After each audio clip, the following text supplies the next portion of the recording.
An old Vox AC15 made about mid-1963. It's got a couple of unusual features which you can look at. Looks a bit beat up at the front, but actually everything's working just fine.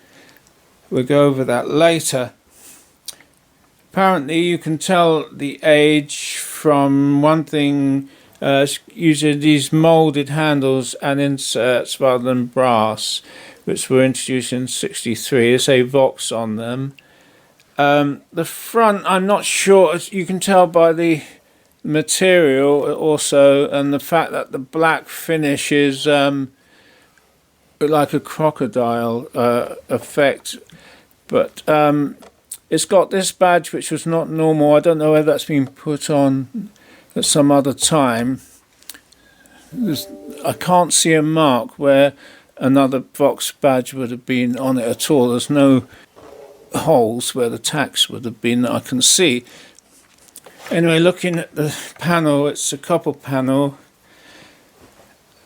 here, which is pretty much standard, the knob and the light JMI. But interestingly, on the back you've got the top boost circuit. Now apparently these top boost circuits were sold by the factory, or fitted by the factory. In a rear panel they came and were fitted in, and that's why there's no sign of a rear plate.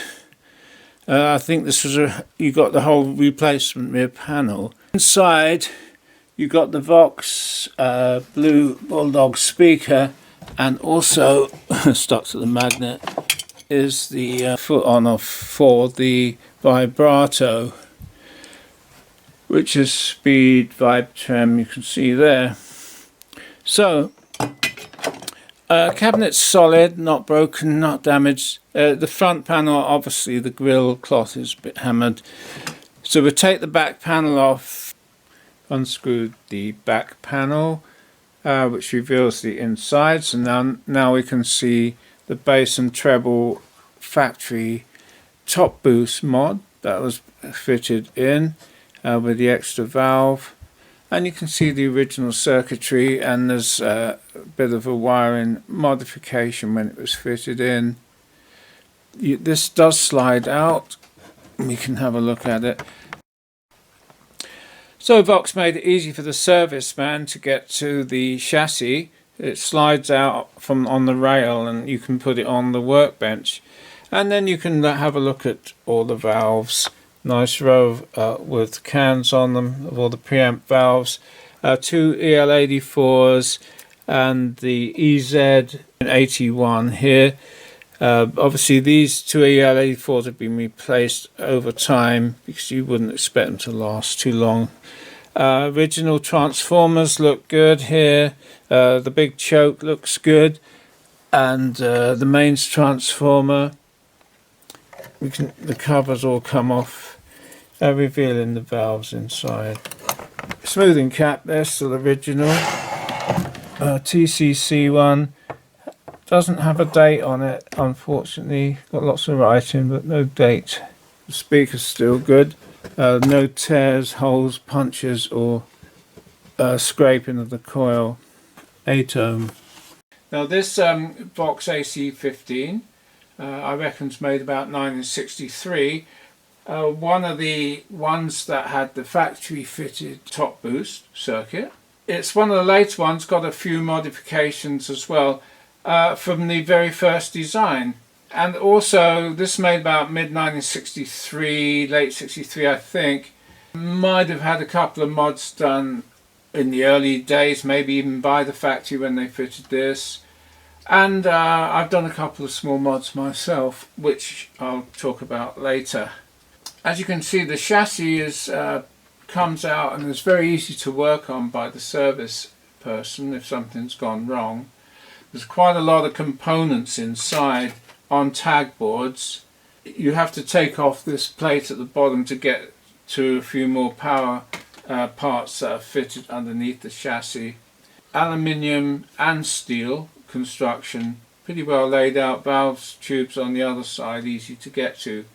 But If you were a service engineer, one thing that you needed to know really is the circuit diagram. There's quite a lot of components in these amps with the Tremolo Vibe circuit as well, and they're all on the circuit board, wires everywhere, pots, and it's not so easy to work out what's gone wrong. It's normally the valves, but I mean if there's a component failure. Now another thing is the circuit diagrams that were put out by Vox over the years. Been quite a few changes in the way it's been drawn. Starting with the AC10 for instance, the person who drew this, it's not always obvious the way it's drawn out what's going on. It can look a bit complicated, but you can see that's the AC10, and then you've got the actual AC15, obviously drawn by the same person, and there's a lot of similarities, especially on the output circuit here, right down to the input. Now it's using the EF86 valve on the input, which was great in the early days, but later on they found with the high power everything turned up full.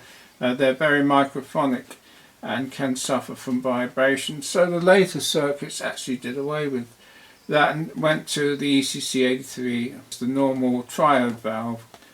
But anyway, the early ones had the EF86. And they also had the Vibrato Tremolo circuit, which was completely redesigned for the AC15. It was a different type of circuit on the AC10. Similar, but not the same. Now that was one design of circuit, and then later on it got redrawn. Here's the AC10 redrawn in a different way, a bit clearer to see how it's all laid out. Not a complicated circuit. Now you can see the Vibrato circuit here, which is fairly simple. Actually Tremolo wasn't a vibrato at all. Very few circuits were in these amps, only possibly the Magnetone had a proper vibrato. People often wonder why they've got all these components here. It's to reduce the thumping in the speaker. A lot of tremolos suffer from thumping, especially when you turn the depth up. Early Watkins and others thump badly until they found a mod for it. And that is an anti-thump load of capacitors and resistors there.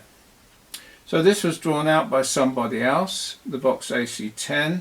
And then you found it drawn out as the Vox AC30, obviously by the same person, and but now it's getting slightly more complicated, and the vibrato has changed the circuit totally. Has become much more complicated, and I'll talk about it later. Still using the EF86 on the input. Twin EL84s here, standard phase splitter. And I'll show you that circuit later. Then other people later on, so 1996 actually this one, it's been redrawn again in by another draftsman in another style. Still a lot of components in the vibrato section, which makes the circuit look quite complicated looking at that. It's not a great way that it's been laid out. Here's another draftsman. I've laid it out even differently again. That's an attempt to make it understandable. Vox AC15 I can't quite read the date, I think it said 1960, but I'm not sure. Laid out a total different way. EF86 and all the vibrato circuit, which seems to add so much to the circuit, different ways of drawing everything out. One thing you can notice from some of these circuits, you can see where the circuit changes have happened. Here's another one that someone's drawn out. I don't know if it's done by Vox or someone else. Now this one has suddenly gained a normal input as well as a bright input as well as the vibrato, and the reason why that happened is because they changed from the EF86 to the ECC83. When you change to the EC83, this one here, you only need half of it, and it's a double triode, and the other half didn't have any use. So it was quite straightforward. Why not add a normal channel to use that side, bright channel use the other side, and mix them in. Now you've got a more versatile amp. And by doing that, they also change the frequency response. On the normal channel, it passes all the frequencies through, a bigger capacitor. On the bright channel, they only use a 500 picofarad to cut all the bass out. And that's quite interesting. I'll show you that on the original EF86 circuit, how that they managed to make use of having two inputs to get around a problem they had with the sound of a single channel through the EF86. So that's another circuit design. Yet another one. This is a Vox AC30 treble and bass circuit diagram. I can't read the date, but again, this is the AC30 version, but it's still the same, just uses 4 EL84s. The input, okay, this one again, you've got the split circuit for the, now using the ECC83. It's the same circuit really as the other one, it's just been drawn by someone differently. Here's another one, drawn November 90. This is one of the reissue amps, no doubt. Vox, this is Vox AC30 standard issue. Not bad way the draftsman's drawn this one out. It's a bit easier to follow, I think. You've got the normal input, the bright input, and the vibe trem, all the components here for the vibe trem. This is the AC30, same as the AC15. Must have had a reverb driver built in there. But another one here, the Vox AC30 limited edition 1990. Now this one, vintage model without reverb. So slightly simpler again, the way it's drawn out. Still the 3 channels, the ECC83, and this one with the top boost circuit incorporated here, which was the mod done on this top boost model here all those years ago. This is now 1990. Nicely laid out. You can see what's going on, especially now you can see what's going on in the vibrato section here. 1, 2, 3, and then through all those components to get rid of the thump up there. Here's another one, AC30 top boost. It says AC30 reissue. Year 1993 down here. Again drawn out differently now. We've got the inputs along the top here feeding down, and I guess you have to turn it sideways to read it. This is part 1 of 2. It came on 2 drawings. The power section was on the second drawing. Being everything laid a bit larger, it's a bit easier to see what's going on. Coming in here, top boost circuit, vibrato section, another circuit, so plenty to choose from. But I think probably one of the best ones came out in this book here, The Service Engineer's Guide to the Vox AC30 by Stefan Grosvenor. Now this one was the revised issue that came out in 2008 edition, the revised one, and this included the Vox AC2, 4, 10, 15, 30, which is just what we're looking for. And we find the Vox AC15 1959. Yeah, the very first AC15 was like the AC10, which I showed you earlier, which had an EF86 and an EF82 on the vibrato, a much simpler vibrato circuit. The very first ones came like that. Then the second ones, the vibrato channel was made much more sophisticated. We'll talk about that a bit later, why that was done. And the other advantage of this is you get a layout of all the components and their values,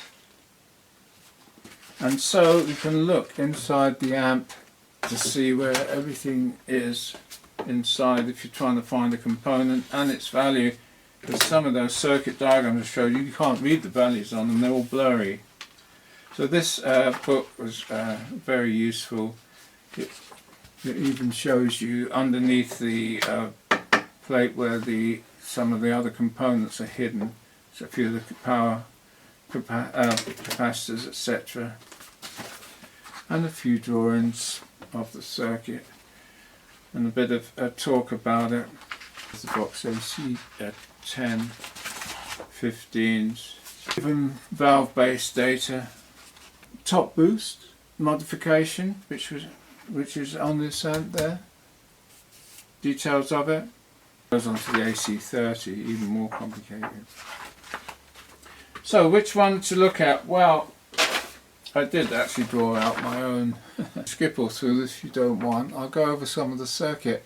Now, why was it so good? Well, actually it was a fairly conventional piece of design, except it was very well made. Solid, very solid cabinet, very solid chassis, top quality components, everything bolted down nicely, and of course a decent, very good speaker, Celestion Bulldog, which made it magic. But let's look at the circuit here. Blocking off all the top boost and all the rest of the vibrato, etc. You just came in here.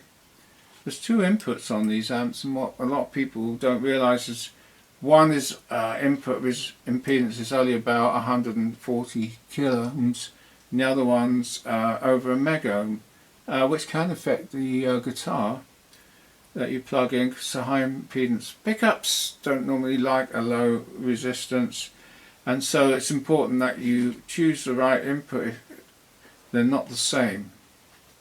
EF86, pretty straightforward circuit laid out as per the manufacturer's data sheet, and that was the thing that caused a lot of problems. Vibration when everything's turned up full goes through a capacitor to a volume control.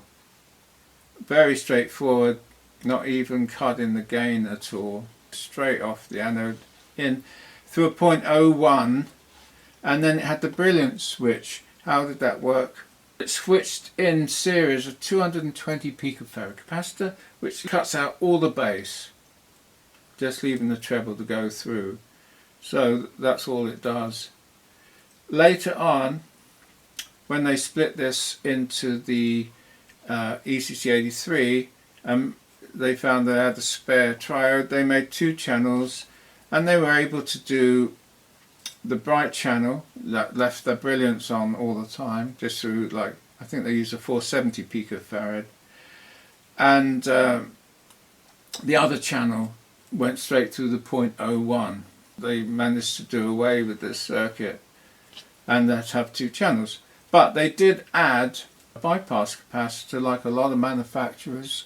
On the volume control they used 100 picofarads, and I've showed here what they did. They came into a triode, did away with the 0.01, used a 470 picofarads, and in fact they used 100 picofarad. I've shown 220 picofarads, and that gives a very, very bright sound at low volumes, because all the treble goes straight through the amp at low volumes. When you turn the volume control to actually fully up, everything goes through just anyway. And that's why when they did that, they ended up with half a triode. So they said, what should we do with that? Oh, let's make another input, and they fed the normal input in there, used a 0.01 and joined them here to a couple of resistors. It went straight through the resistor, straight into the phase splitter, conventional phase splitter. Didn't even change the anode resistors, which some manufacturers did, but it really doesn't make any difference. Straight to the phase splitter, out into the two EL84s, which are the biasing is very simple, makes the circuit simple as anything, but you lose a few volts. I've got 11 volts there from the HT, which cuts the power a little bit. The only thing that is different from a lot of other manufacturers is this top cut control you find on the Voxes, early Voxes, which was literally cut the treble by combining the phase splitted output, which are the signal out of phase, to a capacitor low enough just to affect the high frequencies, and with a variable resistor. Combine the out of phase treble signals and just make it dull as anything, which was the opposite to what most guitarists etc. wanted. They wanted to be brighter, not duller. I'll show you later how you can turn that into a master volume control very simply. The rest of the circuit, straight out basic transformer. There's 2 taps, 8 ohm, 15 ohms. It's very useful because you can put 2 speakers or 1 speaker. Power supply was very straightforward. Z81. No. Did have a choke. Chokes are fantastic for reducing hum. Quite expensive, but they fitted it. A lot of manufacturers didn't fit it. It had quite a sophisticated mains transformer, which enabled to use from 245 volts down to 115. So you didn't have to have one with a different transformer for different countries. And there are quite a few taps, 245, 225, 205, 160, don't know where that was used, and 115. Later on they kept this. I don't know why they didn't go to solid state like a lot of manufacturers did, because this absorbs a lot of power and doesn't give the full voltage that you can get from using power diodes, and power diodes are very cheap. But they persevered, where other people like Fender etc. Went to diodes. Even Watkins and that, Watkins went at the time, went to diodes. The circuit pretty straightforward. Then they did the top boost section, which this had, and the top boost section, there's been a lot written about it, was a treble and bass control, some components around here. You can get the circuit for it. It's in the book, as I said, and the circuit was published here by Vox Top Boost Circuit. It shows you the components. Actually talks about how to fit it into the amp. It came on a little circuit board with a single valve. It's interesting, this article has been written about that, saying it was an exact copy of an existing amp at the time. This article, written by Glenn Lambert in July 2002, explains how the top boost circuit was an exact, I'll show the circuit here, an exact copy from the one from the Gibson GA77 made in 1954. I mean, not even a component was changed. He goes into showing how it was exactly the same. Had a design error, which was also copied exactly into the Vox. The Vox AC15 got a much more sophisticated vibrato circuit from the original Tremolo, and I reckon he also had a go at copying a circuit that existed at the time, which was the Fender harmonic vibrato, which was in a number of their amps. Hard to get the exact dates, but definitely from about 1959 that this circuit appeared, and it was where the input signal was phase shifted into a treble section and a bass circuit split, and then a circuit used to sweep backwards and forwards from treble to bass, which gave not a vibrato but actually gave a phasing effect.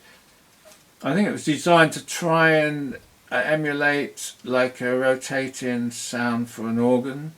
I'll get a more authentic sort of sound that they produced, but instead it made a phasing sound, and I reckon that's why the vibrato in the Vox became quite sophisticated, and I'll show you later. Anyway, that's all the Fenders. They gave up with it in about 1964 because most people liked just a tremolo, and the phasing effect was not that successful. You can see the circuits on, you can get them online for all the Fender amps. They're again a very sophisticated circuit, use a lot of valves, 3 valves, a lot of tubes used just to produce a phase effect. And later on, when they did away with it, they only needed one tube to produce the tremolo. They messed around with it for a while. I think that's possibly why the this Vox ended up with such a complicated tremolo vibrato circuit. I can't imagine why else. There's the circuit, there's the top boost inserted up there, it's just the bass and treble. This is the phase shift circuit. Input comes in again, one input again is about 140k and the other's over a meg, so they will affect your guitar, which one you plug into. It's amplified here, it's split at this point, two outputs, and the two outputs go down to one side of the, what I call it a mixer here, and one to the other side. Two inputs are also from this part of the circuit, the oscillator. The oscillator is fairly conventional, except it had some quirky things about it. Only selectable 3 speeds for some reason, not a variable pot, and also the depth was fixed inside by a preset pot, so you couldn't even adjust the depth. Not quite sure why they came to that arrangement. Anyway, the rest of the oscillator is fairly straightforward, as used in a lot of other amps, but pretty low frequency. It was only 5 to 10 Hertz with an on-off foot switch. So it's applied to this mixer, and what happens is that the one side is turned up and the other side turned down, and backwards and forwards. And in fact here, with these components, you've got a bass signals and the treble signals, so it's passing back and forward, bass treble like on the Fender. But also they did some extra components here, which I haven't written the values in, but which also adjusted the frequency response and mixed it in there, and it became very strange frequency response. I don't know how they arranged all these out of all these values. They did it by trial and error, probably, to try and get a suitable sound. I don't know if it was ever successful. I don't think many people used it. It's an awful lot of circuit to just do the phase shifting. Just to do the tremolo, they take out one side of the phase shifting and just use the tremolo up and down, and I think it just used the lower frequencies that were passed through. So this channel does have a lot of, even without the dual phasing effect, it has messed around with the signal, done a lot of phase shifting and mixing, so your actual guitar sound through there will not be exactly the same as what comes in. It comes out, it's been messed around with before a tremolo's been added. Maybe a lot of people like that. It was not like a proper tremolo where you just take just the amplifier signal and just vary the amplitude up and down, normally with something simple like an optical coupling device, something simple. This has already applied phase shifting, etc., and then changed the amplitude. So very, very weird circuit overall. Show you a couple of mods you can do, and I did, and you can take them off very easily if you don't want it. Here's a photo I got off the web of someone else's. You can see the various components before they fitted the top boost circuit, and some of these components here, which haven't been still all original, are different to what's shown on this picture. And one strange thing on this amp is the size of these capacitors here. These are 0.1s, yet most drawings, and they're still the original, you can see they were actually originally fitted. All the drawings show them as 0.01s, and on this circuit drawing here, they got 0.01s and much smaller. See how big they are. So even in from the factory, some things were never the same as even the drawing. I don't know why you use big 0.1s, they weren't necessary. The capacitor there is the capacitor I added off of the switch to make it a top cut or a master volume. It has to be high voltage, that's 500 volts, that is at 0.1. You can't see where the EF86 was originally there. It's been converted to an ECC83, a couple of small circuit mods, and one of the resistors has been changed for the cathode load, I believe. So that's now the input EC83, and you could convert it back to an EF86 fairly easily. Big capacitor here, the red one, that was put in as part of this circuit, smoothing.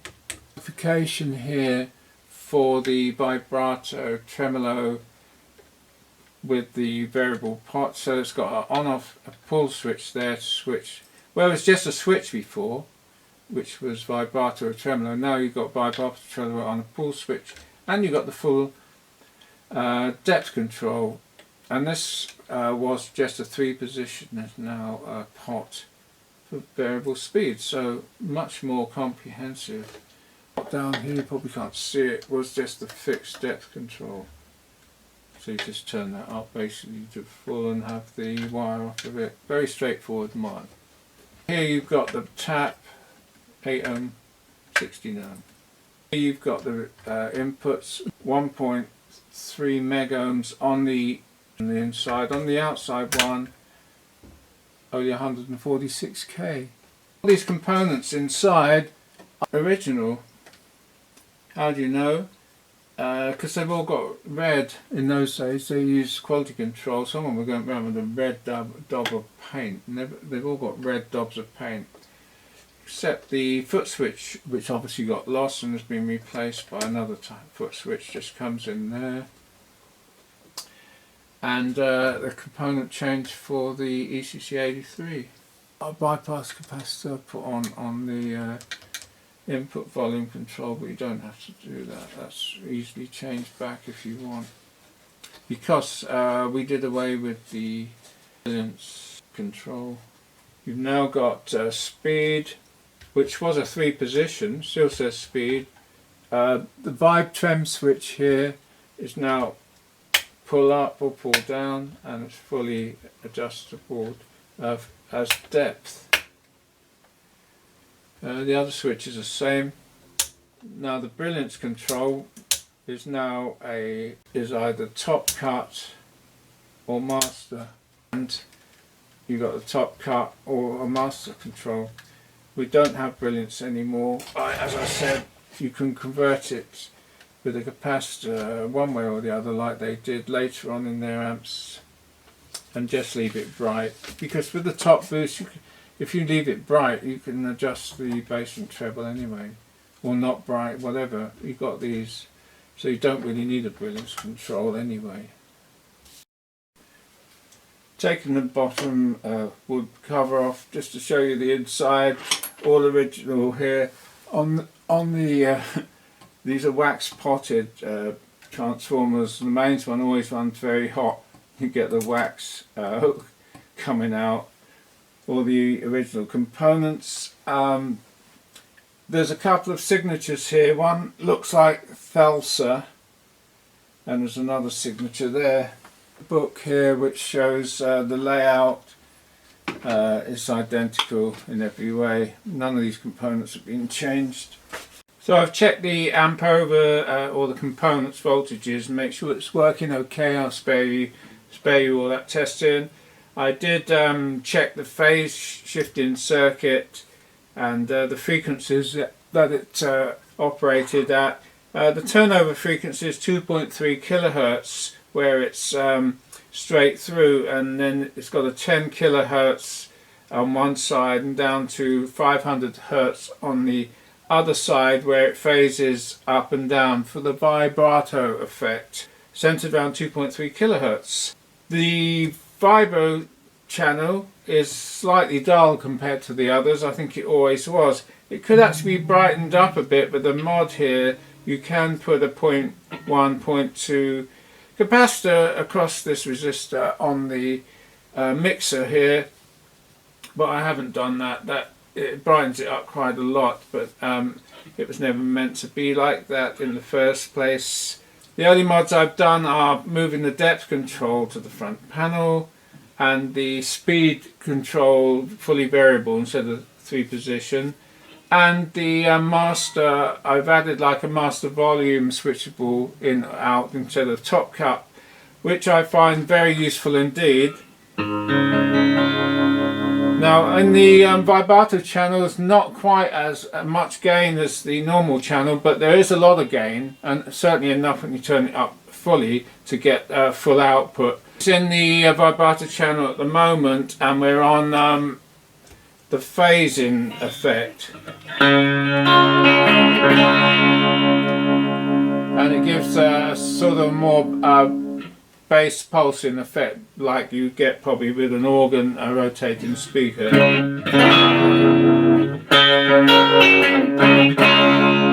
And you do seem to get some more like distortion, probably because of the phase shift circuit in this, through this channel, even when it's not on. If you turn off the vibrato,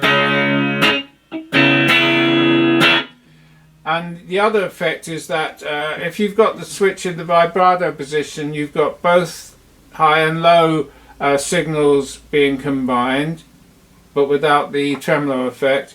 If you switch it to tremolo only, on here I've got a pull switch for that, it only has one half of the phase shifted circuit goes through, it shorts the other one to ground, and you get a totally different sound.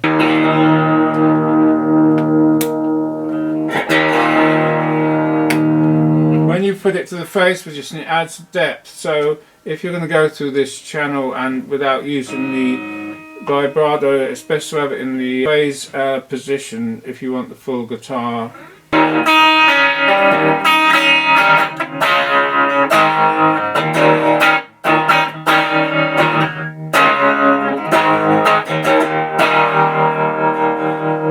Nice phasing, and it goes very slow.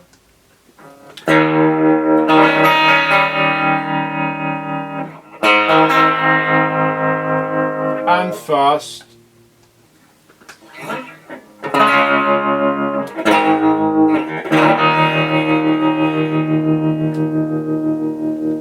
Somewhere in between is probably where you want, and the depth can be really, really too deep now with the depth control.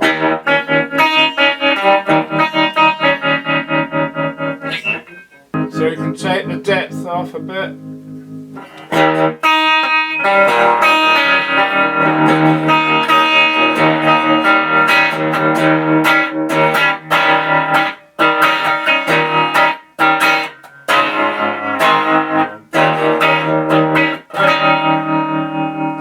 Turn it off. And the phasing.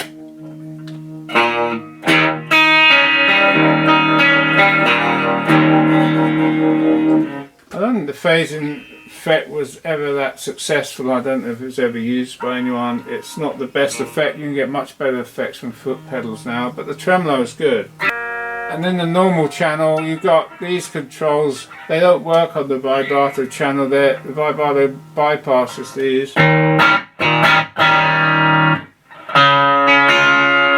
Very nice sound through the straight through channels. It's bright, vibrant, undistorted, like the vibrato channel tends to distort the signal, but it might be what you like.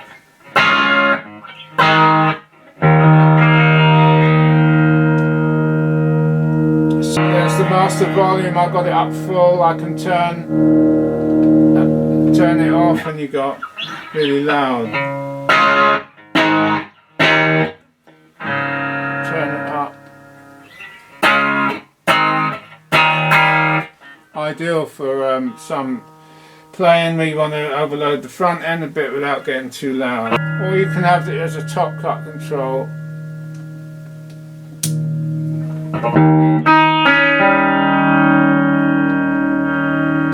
Treble. And cut all the treble. Or the master volume. These controls are very weird. The bass and treble, as anyone who's ever had a top boost, they interact very strangely. It's not like a straightforward bass up and down, treble up and down. You turn one, it affects the other. Anyway, it's working real good. I haven't had to change any components at all original, except for the couple of mods I did, which don't really affect anything else. Yeah, the old Vox AC15 top boost, made about 63/64. This is channel 1, which is the Tremolo circuit. It's in the vibe setting with the speed, medium speed, not full depth. Guitar plugged straight in, no effects. Treble pickup. It sounds like this.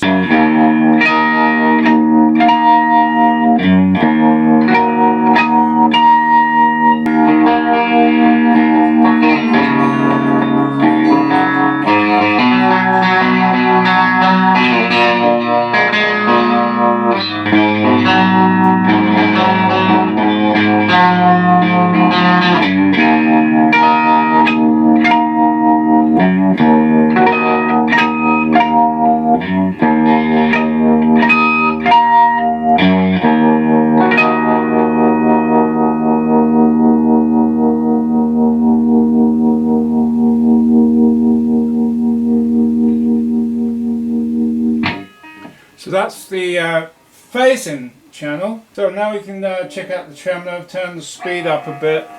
It goes really deep as well, so you've got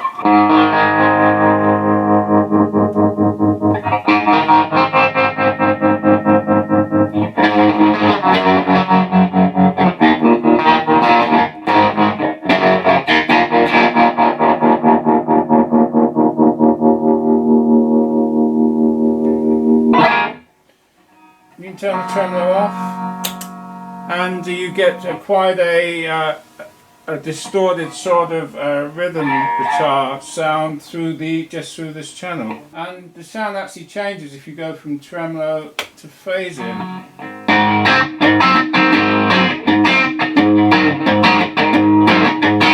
It cuts in more treble when it's in the phasing position.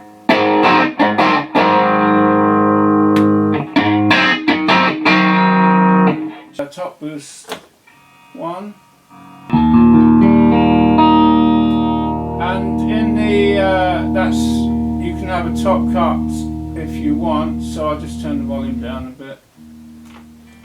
Go to top cut, that's full treble, and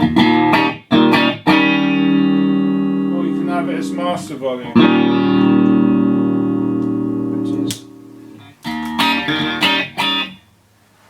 The tone controls, difficult to show them, they're very interactive. So bass.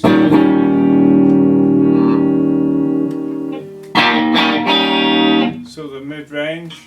Get